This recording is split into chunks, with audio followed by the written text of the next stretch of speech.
Chapter 42 Snow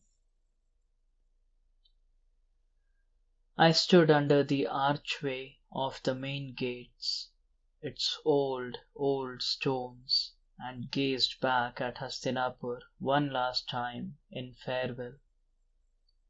Its tree-lined avenues shimmered in heat haze, like a scene out of a dream. Twice before I had left this city. How different it had been each time. First was as a naive bride, whose heart strained after all the things she wanted. Adventure, love, queenship, a palace to call her own. I made sure to wear my finest clothes and all the gold I owned, so that the eyes of the onlookers would be dazzled.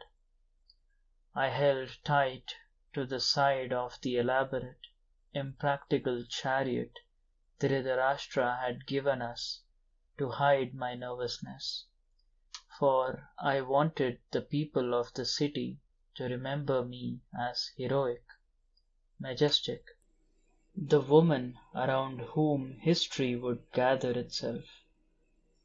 I wanted them to make up stories about the beautiful Panchali, to weep because I was leaving them for something better. The second time I was on foot, clad in the rough garments a servant might wear. My hair hung loose about my face, already snarling. I no longer possessed any jewelry. My husband had lost it all at dice, but my eyes glittered like diamonds. My face was hard with hate and remembrance. Hadn't I possessed the most beautiful palace in the world, which Duryodhan had wrested from us by trickery? I lifted my chin high. I wanted the people of the city to remember the way I had been humiliated, the curse I had pronounced. I wanted them to cower under my slashing gaze, knowing that subjects must ultimately pay for the sins of the rulers. But today, like my husband's, I was clad in beaten tree bark, attire of those who have renounced worldly life. I wore no gold. I had given all my jewelry away. Indeed, beyond what I wore, I possessed nothing.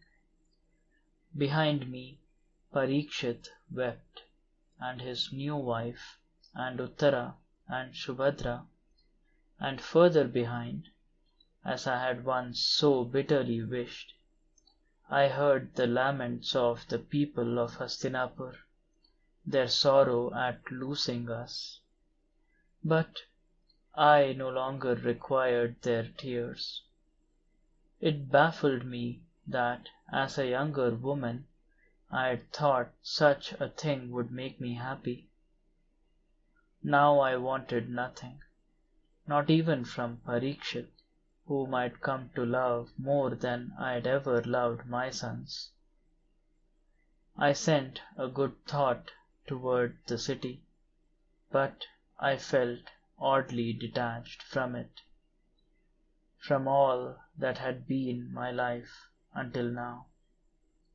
I was struck suddenly by how brief that life was compared to everything around me.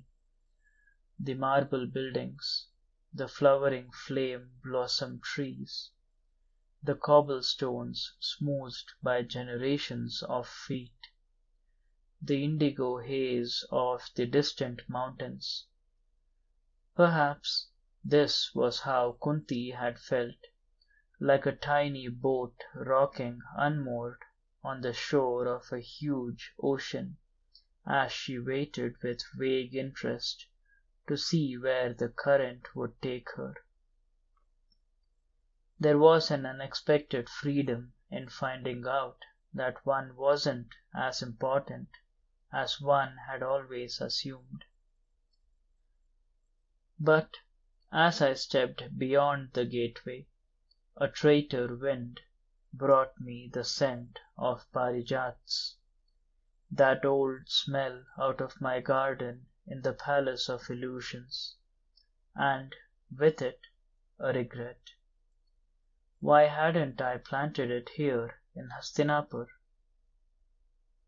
Like the firework stars that the court magician had ignited on the night of Parikshit's coronation, that single regret exploded in my heart, filling it with showers of burning sparks.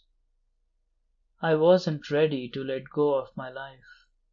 How amazing it seemed to me, with its victories, its adventures, its moments of glory. Even the shame that had struck like hot iron, branding revenge into my brain, seemed suddenly precious in its uniqueness. I wanted to live it all again, with more wisdom this time. I wanted to put my hand on Yudhishthir's arm and ask him to wait another year, a month, even one day.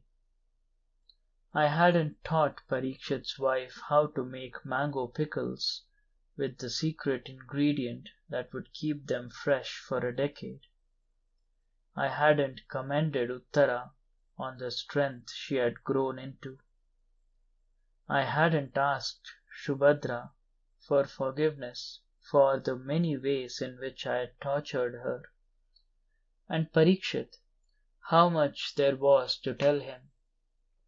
I should have confessed to him all the mistakes I had made that I didn't want him to repeat.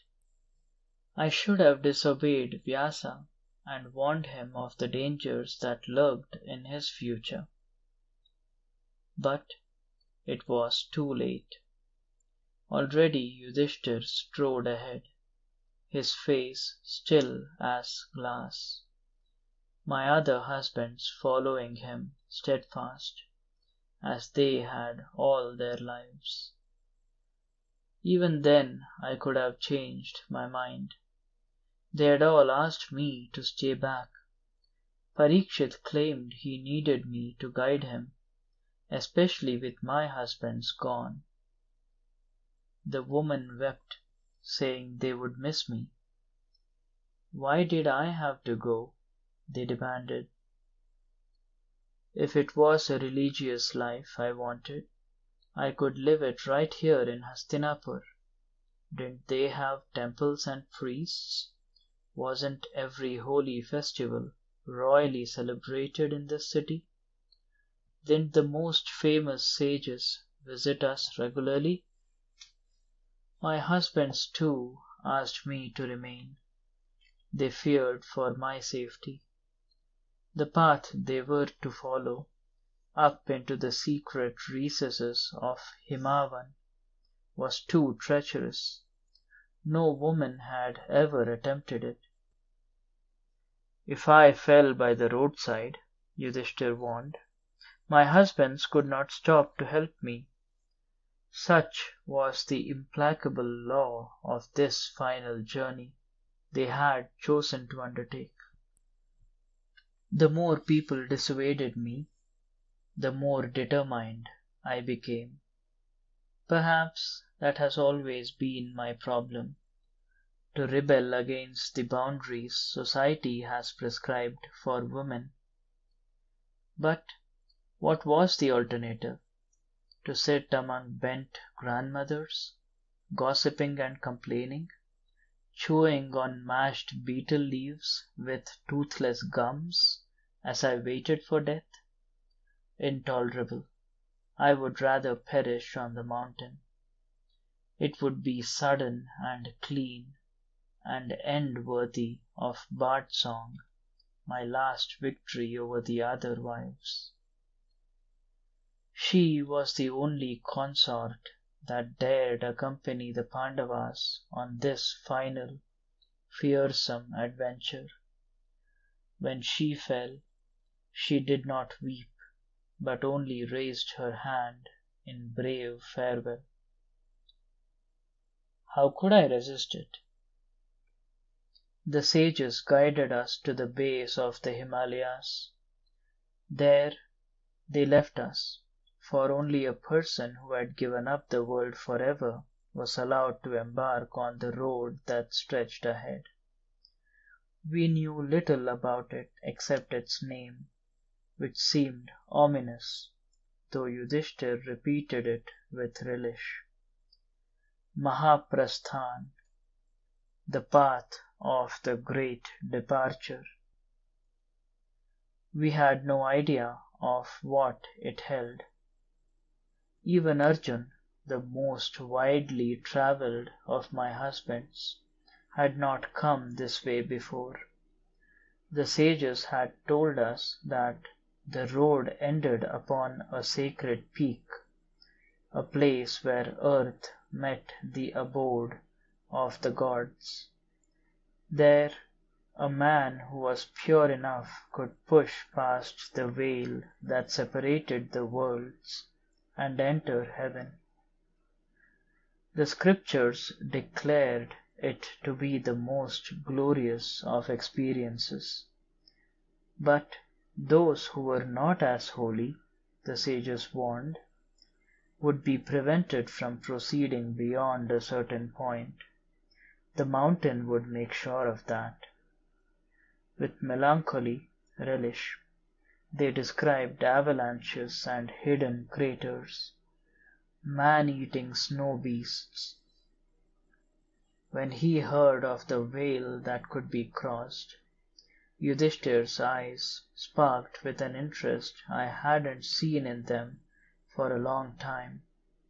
I knew what he wanted, to enter heaven in human flesh.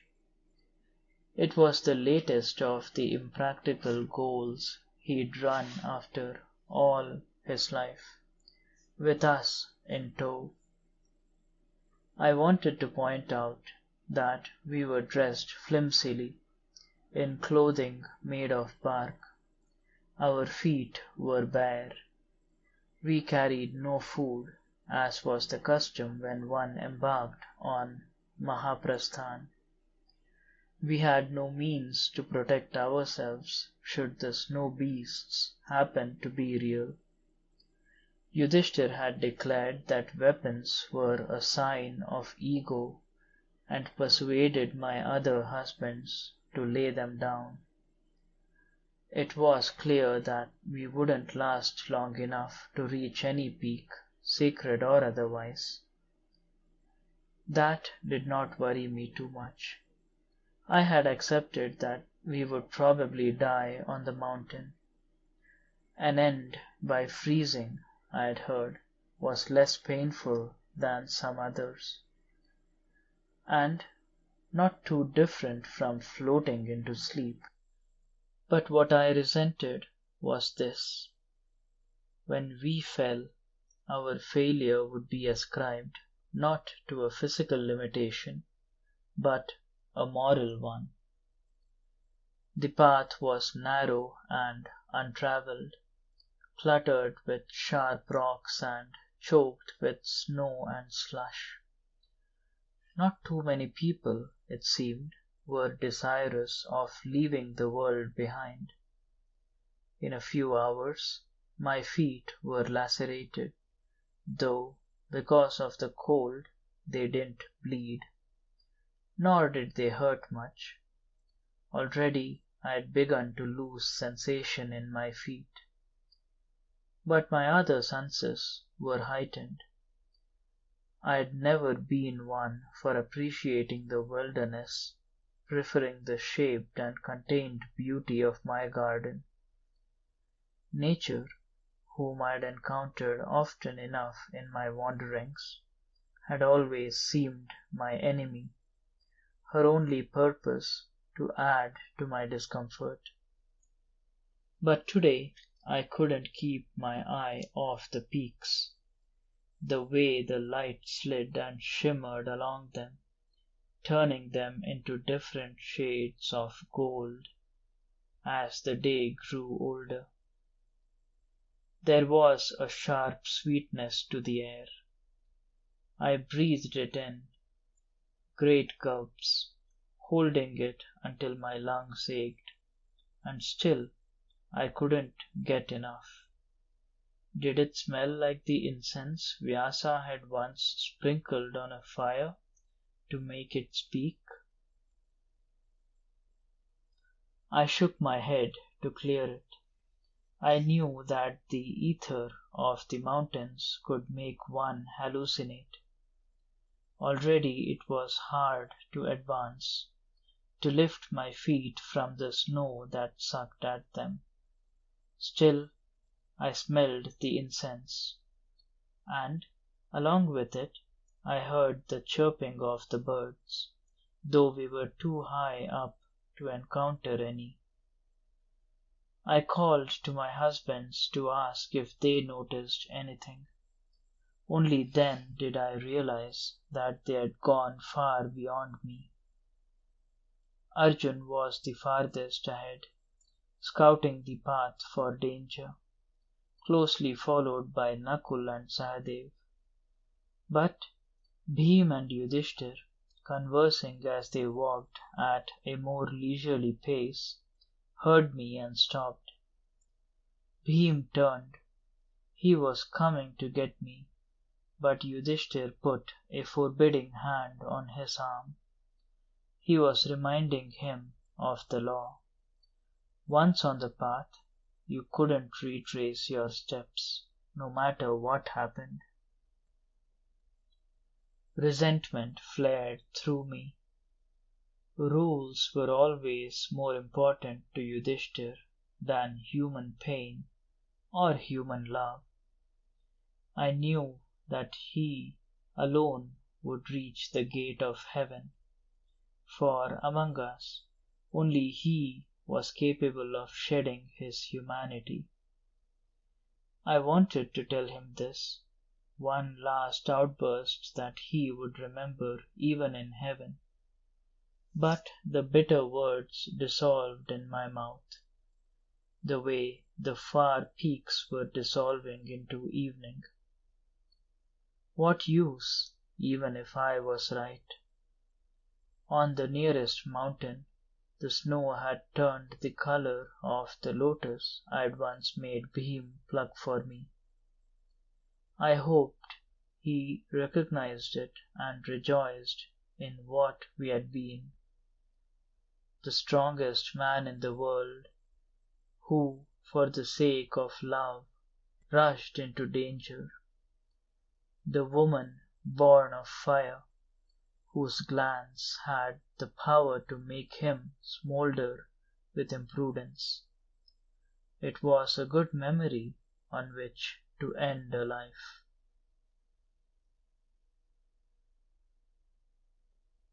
When I stepped from the path into the air, I heard my husband's cry out. As I fell, behind me there was a confused commotion.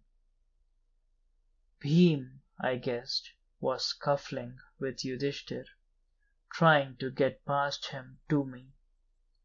But Yudhishthir would win, as he always did, because Kunti, in her efforts to ensure their survival, had trained his younger brothers to obey him without question. Bhim was sobbing. Would the others weep when they heard? Surely even the callous Yudhishthir would shed a few tears. Hadn't I been by his side all these years, through good times and bad? But no. I could hear him murmuring consolation, reminding Bhim of their greater goal. It was both infuriating and mortifying. Perhaps that was why, when the thought came, I did not try to push it away. Karna would never have abandoned me thus. He would have stayed back and held my hand until we both perished. He would have happily given up heaven for my sake. I hadn't fallen far. Just a few arms' length below the trail jutted a lip of rock cushioned with snow. I landed there. My breath was knocked out of me, and my left arm was twisted under my body, but perhaps because of the cold, or because I'd deliberately chosen my fate, there wasn't much pain.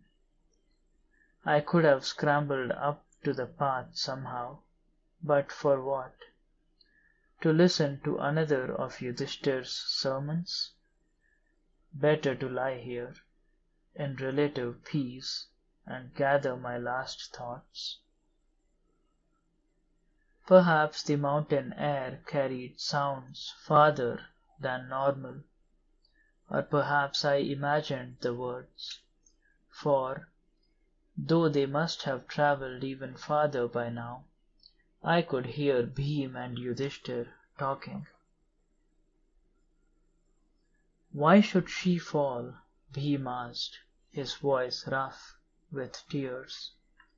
"Why couldn't she walk any further? Was it because her woman's strength gave out?" And Yudhishthir replied in that dispassionate voice of his, "No, Bhim, it's because although she had many good qualities, she had one major fault. As to each one of you, like her, you too will fall when you reach the level beyond which that flaw can't proceed." "Panchali?" Bhim exclaimed. "I don't believe it. Why, she was the most devoted of wives." I smiled through numb lips at his words. Generous Bhim, who had forgotten the many times I had berated him, the many difficulties in which I had landed him. What fault could she have had? "She married all of us, but she loved one man more than everyone else." "Who was it?" I could hear the longing in Bhim's whisper. In that moment, if I could have chosen where love fell, I would have given it to Bhim. I consoled myself with this. At least, I had kept my feelings hidden from my husband's. I had spared them the pain of knowing who it was that occupied my innermost thoughts through these years, whose admiration I had longed for, whose taunts had hurt me the worst, at whose death all colours were leached from my world. "It was," Yudhishthir said, and then he paused. He knew the secrecy I had prided myself on. He had seen through it. Lost as he was in the world of ideals, I had never credited him with much perception. But I had misjudged him. My heart constricted as I waited to hear what he would reveal, what he would accuse me of. I was surprised to discover how tense I was. I had been wrong in thinking I wanted nothing more from the world. Though I wouldn't see them again, my husband's final opinion suddenly mattered immensely to me. Yudhishthir let his words out in a rush. Arjun, it was Arjun she cared most for him. He had spared me. He had chosen kindness over truth and uttered, for the sake of my reputation, the second lie of his lifetime. Thus, in my dying hour, Yudhishthir proved that he had loved me all along. In doing so, he left me at once grateful and ashamed for the many bitter words I had directed at him, and those I had held festering inside. Bhim gave a resigned sigh.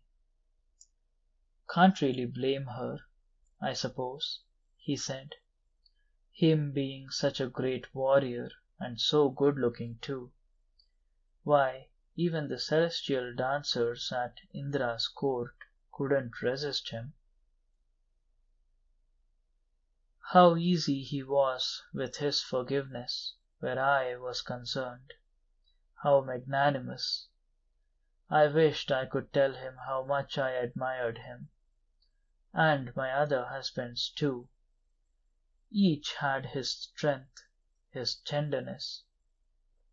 Nakul with his jokes, Sahadev with his consideration, Arjun, who had never hesitated to stand between us and danger. When I had had the chance to appreciate them, I had spent it venting my dissatisfaction. Now it was too late. What are the flaws that will cause the rest of us to fall? Bhim asked. Sahadev's is pride in his learning. Nakul's is vanity for his good looks. Arjun's is his warrior's ego. And yours is your inability to control yourself when you are angry. Yudhishthir spoke calmly as always, but this time I caught the sadness beneath. It was a lonely life he had led all these years, spent apart even from those he loved most by his passion for righteousness. I had been foolish to let it infuriate me, to wish that he would give up his stiff, silly principles. Righteousness was his nature. He couldn't give it up any more than a tiger can give up its stripes. And because of it, he would go on, abandoning his dearest ones in the moment of their death, to the ultimate loneliness, to be the only human in the court of the gods.